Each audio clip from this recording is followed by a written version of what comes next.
Of all the decisions you make as a manager, one stands alone in its power and speed. You can change your product, your promotion, or your distribution, but those changes take time and money. Pricing is different. A change to a single digit on a price tag can alter your company's profitability overnight. It is the only element of the marketing mix that creates revenue. Everything else is a cost. Welcome to the high-stakes world of pricing decisions, where economics, psychology, and strategy collide. Every pricing decision is a balancing act between three critical forces, known as the 3 C's. First, your costs. This includes your fixed and variable costs, and it sets the absolute price floor. Price below your variable costs, and you lose money on every sale. Second, your customers. Their perception of your product's value and their willingness to pay sets the theoretical price ceiling. Price above this, and no one will buy, no matter how low your costs are. Third, the competition. The prices set by your rivals create the strategic boundaries within which you must operate. These 3 forces, cost, customer, and competition, form the strategic triangle of pricing. Your job is to find the optimal point within it. To understand pricing power, we must first look at the 2 extreme ends of the market spectrum. First, perfect competition. This is a world of zero pricing power. With a vast number of sellers offering an identical, homogeneous product, each firm is a price taker. If you try to charge even 1 paisa more than the market price, your sales drop to 0. In this environment, the only rule for survival is efficiency. A firm produces at the quantity where the market price equals its marginal cost, P = MC. In the long run, fierce competition drives economic profits to 0. This is a brutal but useful benchmark. At the other extreme is a monopoly, a market with a single seller. Here, the firm is a price maker, possessing maximum pricing power due to barriers like patents, network effects, or control of a key resource.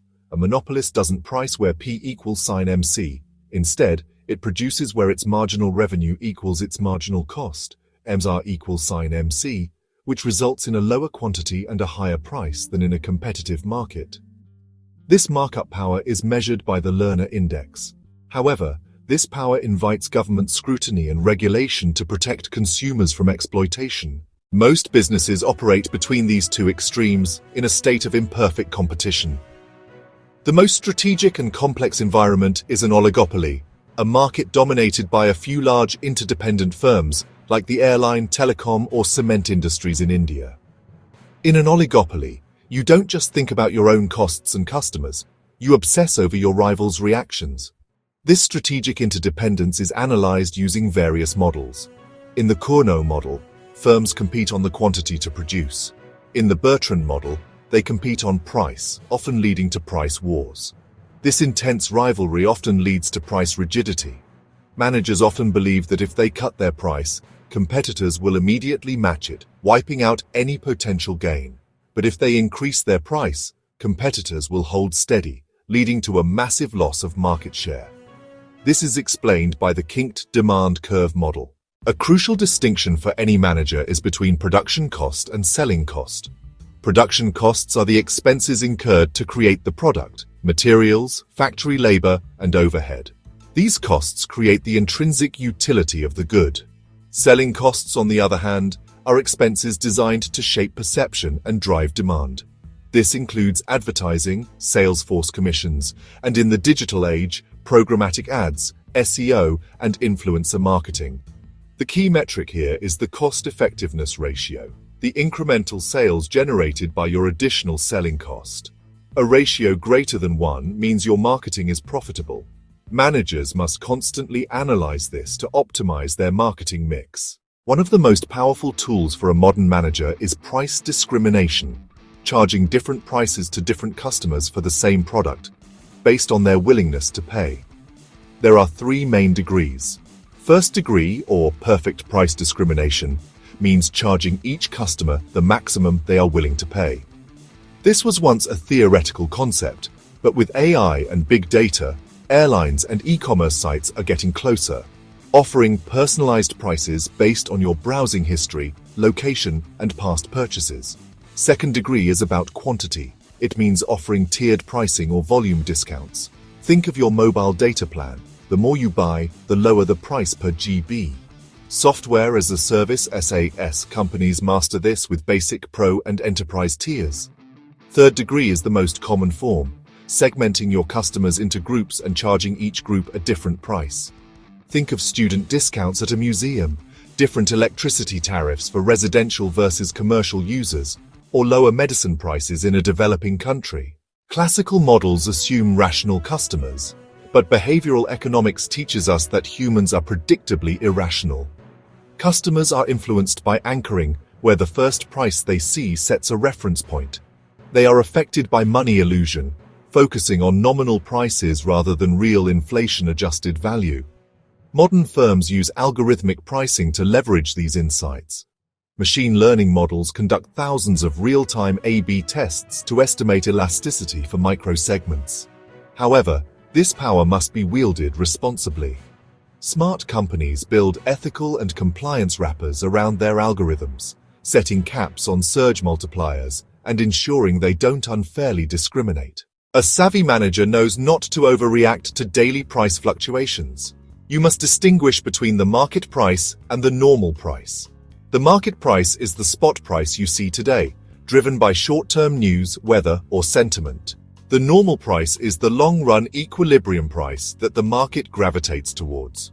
Your operational team uses the market price for daily decisions, but your strategy team uses the normal price for major investment decisions. For example, a grain trader might use the volatile market price for daily trades, but they will only decide to build a new silo if the normal price is sustainably profitable. The normal price itself is shaped by the laws of return. These laws describe how industry-wide costs change as the entire industry expands.